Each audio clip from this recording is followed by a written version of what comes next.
amigos, bienvenidos a mi canal, mi nombre es Daniel Muti. Como siempre, un abrazo, un saludo para todos amigos. En este video vamos a ver rápidamente qué está pasando en este momento en esta semana de trading, qué va a pasar de aquí hasta fin de año. Algunas nuevas pistas salen del mercado que nos dan un poco la razón, pero al mismo tiempo tenemos que irlas revisando para ver si podemos seguir invirtiendo de aquí a fin de año, si este rally se va a mantener. Hoy rompe una muy buena resistencia el QQQ, que es el ETF del Nasdaq, y también el Nasdaq en sí, mostrando una fuerza en este momento en el sector tecnológico. Además, Bitcoin, que parte, en mi opinión, de todo ese sistema tecnológico, también se va a ver muy beneficiado de estas nuevas pistas que estamos viendo en el mercado. Así que no te pierdas este video, está bastante interesante. Voy a darte algunos datos importantes, unos números importantes que puedes revisar, que pueden ayudarnos a entender un poco más lo que va a pasar. Además de eso, voy a mostrarte el petróleo y Dixie, que es el índice, digamos, que mide la fuerza del dólar contra las monedas más importantes del mundo, por una razón, y es porque creo que tiene una correlación importantísima en este momento y que vamos a ver ese Dixie retrocediendo y ayudando así a que el mercado pueda seguir subiendo. Ahora, ¿el mercado está en el mejor momento o no? Vamos a revisar eso el día de hoy también, porque obviamente no estamos en un mercado que esté 100% bien, estamos resentidos, estamos dentro de una política monetaria restrictiva y llevamos muchos meses ya en esta y estamos en unas grandes, altas tasas de interés, por lo cual obviamente que la economía está resentida, pero este resentimiento de la economía va a ser decisivo, es decir, vamos a entrar en una recesión o podremos salirnos bien librados de esta situación. Recesión leve, recesión fuerte o no recesión at all. Vamos a revisarlo el día de hoy, así que no siendo más amigos, ¡empecemos! Aquí estamos. Mercado inmobiliario en declive. Precios de vivienda caen. Sí señores, caen por primera vez con esta fuerza. Desde que Redfin, que es la empresa que, bueno, aquí los tengo, el estudio que hace Redfin, acá lo tenemos, lo estaba revisando inclusive antes de empezar este video. Muy interesante, por cierto. Voy a tratar de dejarles el link en la descripción de este video. Pero nos muestra, por ejemplo, los precios de las viviendas en los últimos años. Los precios también de las tasas de hipotecas, lo cual es bastante importante para entender la fuerza compradora que existe en el mercado y si todavía existe mucha liquidez o no hay liquidez en el mercado. Entonces, esto es importante por una razón. Y les cuento. Redfin mide algunos parámetros para determinar si los vendedores están bajando el precio de las casas. Recordarles que el precio de las casas influye mucho en el shelter. El shelter tiene que ver con 40% de todo lo que es el CPI. El CPI es el índice del precio al consumidor, lo cual es importantísimo porque la Fed quiere verlo al 2% para parar esta política restrictiva y volver a hacer un relajamiento en las políticas monetarias que permita, por ejemplo, las bajas tasas, un poco más bajas, no las de cero que teníamos antes, pero más bajas. Así más gente se puede motivar a comprar una casa, a comprar un carro y los precios se estabilizan y los negocios se estabilizan y el dinero vuelve a fluir. Estamos en uno de los momentos más ilíquidos que se puedan recordar en este momento y esto se debe precisamente a lo costo tan alto que es en este momento buscar efectivo, buscar cash con préstamos. También hay una cantidad de deuda impresionante dentro de los usuarios de este sistema, como por ejemplo son las tarjetas de crédito que están en topes y que obviamente eso hace que como no pueden gastar más con crédito, pues se frenen esas compras y el consumo empieza a caer. Por eso es que esta política restrictiva lo que buscan es precisamente que esto ocurra con la intención precisamente también de que a raíz de que hay menos compradores, la presión compradora baja y los precios tienden a ceder. Es decir, al menos dejan de subir y en algunos casos caen. Yo no estoy esperando que caigan demasiado, si les soy sincero, pero al menos vamos a frenar las subidas, yo creo que ya llegamos a ese punto. Estamos en el punto de que toda la subida se frenó y ahora estamos viendo un poco el declive de algunos de esos precios, sobre todo en el mercado de carros usados, ya lo vamos a ver. Y en el caso de las casas todavía no, pero les tengo esta noticia. En 11 años que sigue Redfin, este indicador no había visto que en un mes más del 7% de los vendedores bajara el precio de la casa. El récord estaba el promedio estaba en 3.6%. Y en este momento estamos viendo que es del 7% en el último mes. Del último mes hasta el 29 de octubre tuvimos esa medida y vimos que había un 7% de los vendedores bajaron el precio de su casa durante ese mes. Eso quiere decir que los precios de la casa empiezan a ceder. Estas son muy buenas noticias para Powell, porque los vendedores empiezan a darse cuenta que el precio, ese FOMO que tenían de que mi casa vale $1 millón porque en pandemia mi vecino la vendió en $1 millón, pues quizás no era el verdadero precio y que estábamos ante una situación diferente, con un auge enorme de capital, con los precios, con las tasas de interés todavía bajas, la gente estaba eufórica por comprar. Pero, la realidad con una hipoteca al 8% como está actual y con incentivos muy bajos y con despidos en algunas empresas y con un salario que ya no está subiendo, pues la gente empieza a ser más precavida y deja de comprar, lo cual hace que el inventario crezca en las casas, pero no la cantidad de demanda crece al mismo tiempo, por lo que empieza obviamente una lógica de la oferta y la demanda, los precios empiezan a caer. Y lo vimos el mes pasado. El mes pasado fue el primer mes que tuvimos una caída del 7% de los vendedores bajaron el precio de sus casas.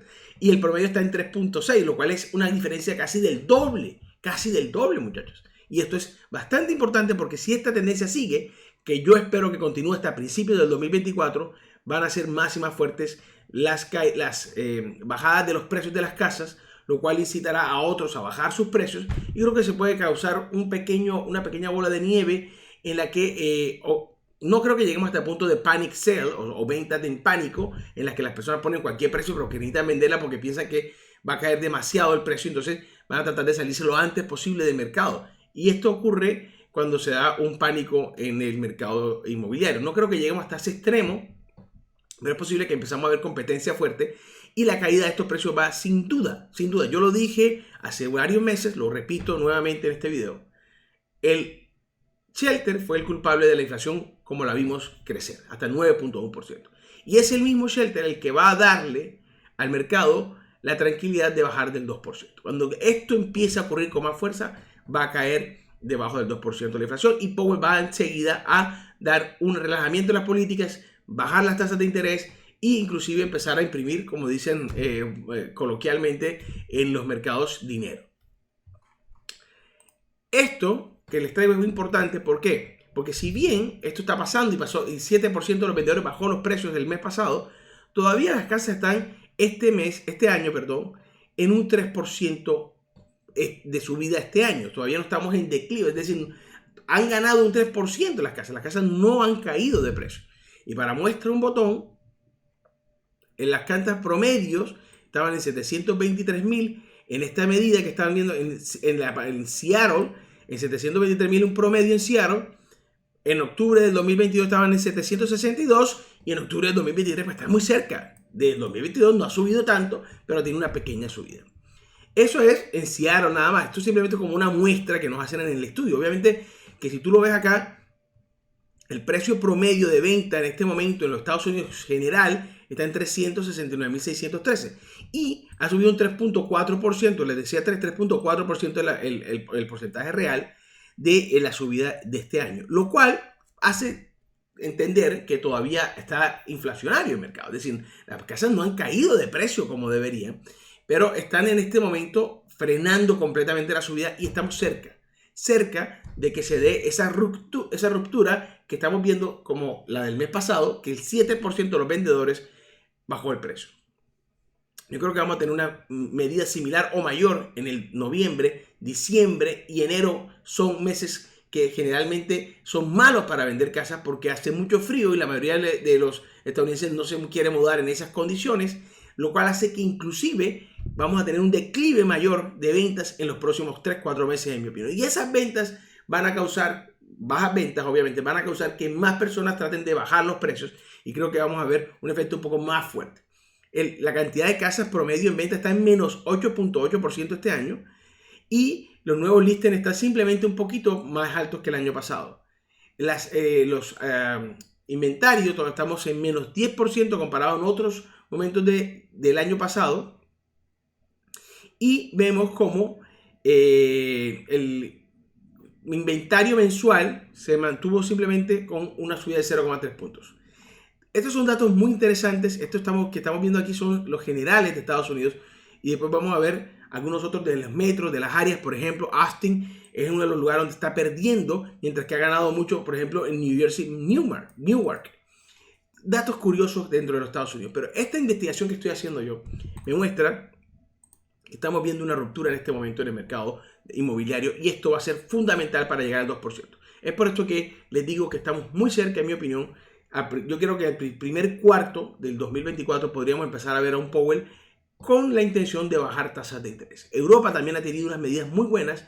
La inflación ha caído mucho en Europa y el PPI también se mantiene muy por debajo. Tanto así que está por debajo ya de la inflación que quería la Unión Europea y empezamos a ver ya signos de que la Unión Europea va a llegar a su objetivo bastante rápido, lo cual también haría que haya unos recortes en esas tasas de interés, tanto en Europa como en Estados Unidos. Aquí vemos nosotros, en mi tweet, he estado mostrándoles algunos puntos importantes porque si queremos que el CPI, que sea la próxima lectura, sea positiva y nos genere una subida, un rally de aquí a fin de año, esto que acaba de pasar con las casas es importante. Pero, ¿qué más vamos a ver que sea importante? El segundo dato más importante es el costo del petróleo, porque la gasolina tiene una fuerza de casi el 15%, todo lo que tiene que ver con la energía, casi el 15%, y la energía se basa más que todo en energía fósil. Obviamente que no toda la energía es fósil, pero la mayoría todavía es energía fósil la que se consume y es una de las que más impacta ese CPI. Entonces, nosotros veníamos con un petróleo que llegó hasta el 94. Yo inclusive hice una venta y yo mostré esa imagen aquí en vivo y les dije, cerremos nuestra posición en Exxon, en Occidental y cerremos nuestra posición en Chevron porque ya veo, este es mi objetivo, llegamos a mi objetivo en el petróleo y de aquí puede empezar una caída. Efectivamente, el 94 da la caída y vean toda la caída hasta el punto que llegamos hasta $78 el día de hoy. ¿Por qué les digo esto? Porque el CPI que van a dar la lectura en los próximos días va a tener una connotación importante y es que el petróleo también cae. Caen los precios de las casas, pero no mucho, pero han caído. Cae el petróleo con fuerza y empiezan a mostrarse otros fuertes síntomas de desaceleración en la economía como el precio de los carros usados, que nuevamente vuelve a caer. Aquí tienen la gráfica, viene desde el pico, tuvo un pequeño repunte y nuevamente empiezan a caer. Creo que ya pasó lo peor en los carros. Ya los inventarios de carros nuevos están llenando los estantes y los carros usados ya no tienen ese auge que tenían antes. Inclusive los carros nuevos empezaron a costar a veces menos que los usados. Los usados están perdiendo plata o valor con bastante fuerza, por lo que esto también impacta fuerte dentro del CPI. Lo decía yo en un tweet. Si no me sigues en Twitter, te lo recomiendo. Toda esta información la pongo a diario. Mucha información, mucho estudio, mucho análisis que te sirve para hacer tu trading día a día mucho más eficiente si tienes toda esta información a la mano. Esta información la puse temprano y el mercado que estaba resentido retomó rápidamente fuerza a ver que el petróleo empezaba a perder terreno, que el CPI puede estar mejor en los próximos meses. ¿Qué pasa? Tenemos un Dixie también que está cayendo, ya lo vamos a ver ahorita. Tuvo unos días un poco más fuertes, pero la caída se dio que habíamos comentado que se iba a dar en el último video mío y voy a mostrarles por qué eso es importante también para el precio del mercado. Pero estas dos noticias también es fundamental para que tú puedas entender qué va a pasar con el Standard & Poor's 500, qué va a pasar con el Nasdaq, qué va a pasar con Bitcoin, con Ethereum, porque ambos, tanto el mercado de acciones como el de criptomonedas, se van a beneficiar de una caída del dólar y se van a beneficiar también de una subida una caída también de la inflación que ayude a Powell a frenar la próxima subida o al menos a frenar la intención de subida en la próxima reunión. De hecho, voy a mostrarles aquí un momentico. Aquí les tengo la herramienta de la FedWatch que nos muestra, esta herramienta nos muestra el consenso. Y como les decía, el 13 de diciembre estamos todavía a 36 días de eso ocurra, pero 90% del consenso dice no la sube. Si esto se mantiene así y la inflación en la próxima lectura cae con fuerza y tenemos además que sigue dándose un retroceso en los índices importantes de inflación como las casas, se siguen bajando los precios, los carros siguen bajando los precios y vemos otros activos que no suben en otros ítems importantes de la canasta básica, vamos a tener un mercado optimista de aquí a fin de año. Y ese optimismo, ¿qué va a hacer? Va a hacer que el Dixie continúe cayendo. ¿Por qué? Porque las personas que están en dólar van a vender sus dólares, sus posiciones en dólares, para ir a invertir en por ejemplo, renta variable. Y todas estas personas que salieron de sus monedas locales para irse al dólar en refugio, ¿qué van a hacer? Van a volverse cuando vean que sus economías empiezan a reactivarse. Y se van a volver ¿a dónde? A la libra esterlina. Se van a volver al franco suizo. Se van a volver ¿a dónde? Al euro. Porque ellos van a ver que se va a reactivar y salen de su dólar. Entonces el dólar empieza a perder fuerza, mientras que gana fuerza el euro, gana fuerza la libra, gana fuerza inclusive Bitcoin, porque van a salirse del dólar, porque el dólar empieza a tener la fuerza que tenía, todas las posiciones de refugio empiezan a salirse a la renta variable o a sus otras monedas que van a empezar a tener una reactivación más fuerte de aquí a los próximos meses. Es por eso que yo creo que el dólar va a seguir cayendo y va a ser uno de los motores importantes de la renta variable de aquí a fin de año.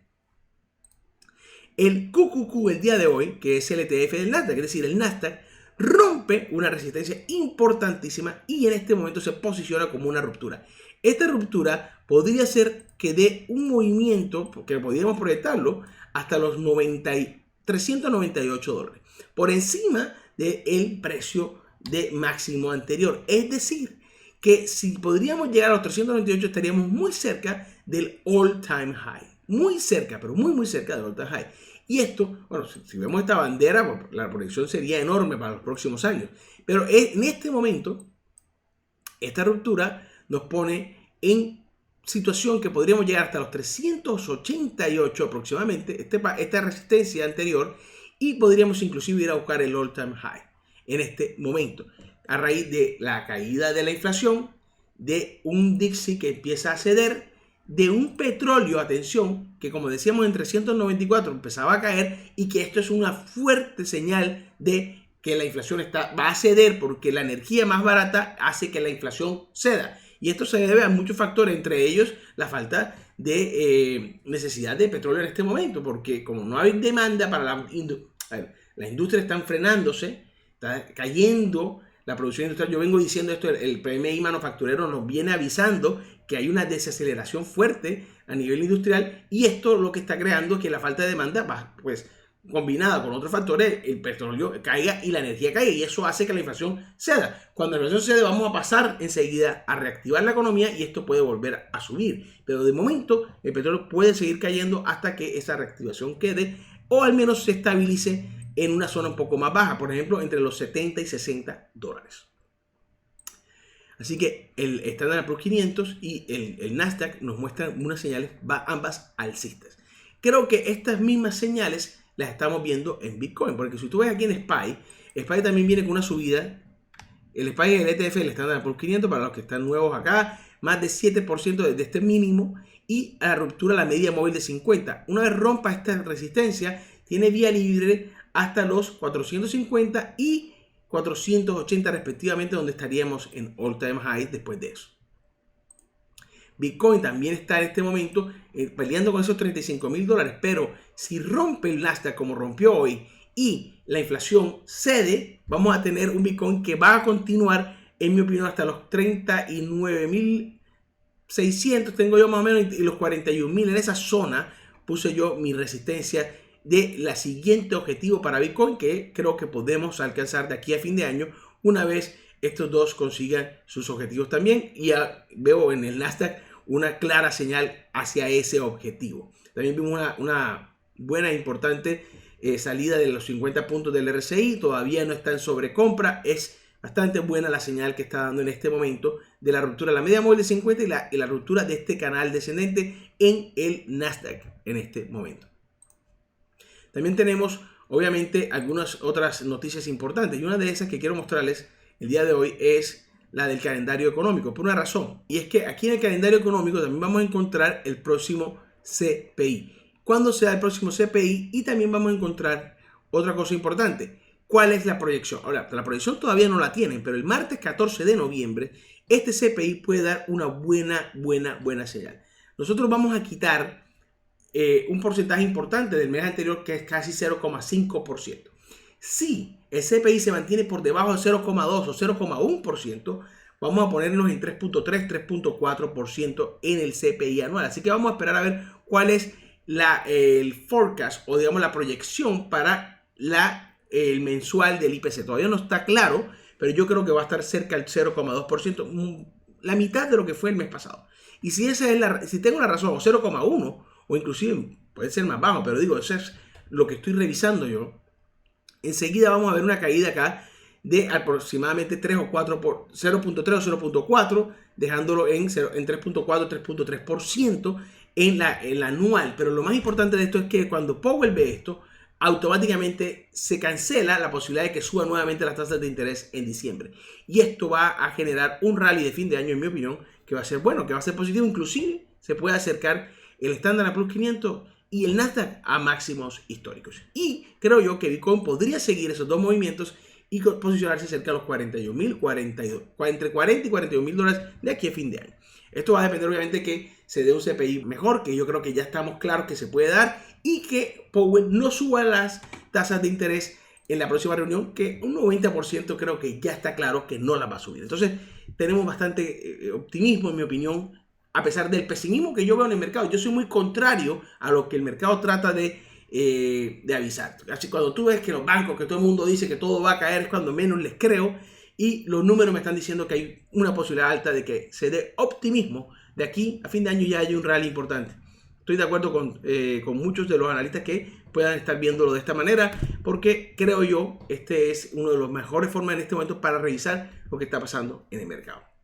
Y bueno, amigos, antes de terminar quiero contarles que yo tengo en este momento una inversión en Rivian y he comprado una R1S. La verdad está muy bonita la camioneta, pero la he comprado porque creo bastante en la compañía. Me gusta lo que están haciendo. He visto varias entrevistas al CEO, al director de software, la cantidad de actualizaciones que han hecho con software, mejoraron la calidad de conexión, el rendimiento de la batería, la comodidad del manejo con la suspensión de aire inteligente. Puede revisar ahora cuáles son los huecos pequeños, grandes, activa automáticamente. Está haciendo una cantidad de cosas, una cantidad de lujo interno, capacidades muy buenas de todo terreno. La verdad es que una compañía que en lo personal pienso que tiene mucho potencial, ya empezó a crecer enormemente su red de carga dentro de los Estados Unidos para competir con Tesla. Creo que es el único que realmente puede competir o va a competir en algún punto con Tesla. Y el pedido enorme de las vans de entrega para Amazon que están haciendo, que recordemos que Bezos fue uno de los primeros inversores, grandes inversores en Rivian, y le están dando muchísimo de prioridad a las vans de entrega para Amazon, con un negocio gigantesco que tienen con Amazon, y muy bueno, por cierto, que están saliendo muy buenas esas vans con muy buen rendimiento. Entonces creo yo que vamos a tener a la larga una empresa que puede competir en los próximos años muy bien con Tesla. Y creo en la empresa. Voy a hacer un video completo de toda esta información si me lo piden. Lo hacemos un video solamente para explicarles todo lo que estoy viendo en Tesla, pero es de mis apuestas en los carros eléctricos para los próximos años aquí en los Estados Unidos. DraftKings, como siempre saben, hicimos millones de compras desde arriba hacia abajo. Hicimos varias compras y ganamos mucho dinero en mi portafolio privado. Cerramos la posición en 31. Cuando cayó nuevamente a esta zona en los 27, 28, volvimos a comprar en mi portafolio público. Lo sigo teniendo. La verdad que es mucho el beneficio que nos está dando en este momento DraftKings. Si ustedes pueden ver aquí, tengo DraftKings. Tengo un 23.36% mi ganancia en este momento, con una ganancia de $10,000 en esta posición nada más. En esta posición nada más. Un promedio muy bueno del precio de las acciones. Tengo un muy buen retorno, sino que el retorno está revisando también el retorno sobre la inversión. Pero bastante interesante lo que está haciendo DraftKings. Los que no saben por qué invierto en DraftKings es porque creo que va a ser el líder de las apuestas deportivas en los Estados Unidos. Se está legalizando las apuestas deportivas. Por eso les dije desde siempre, cuando caía, cuando veníamos en toda esta caída, compremos.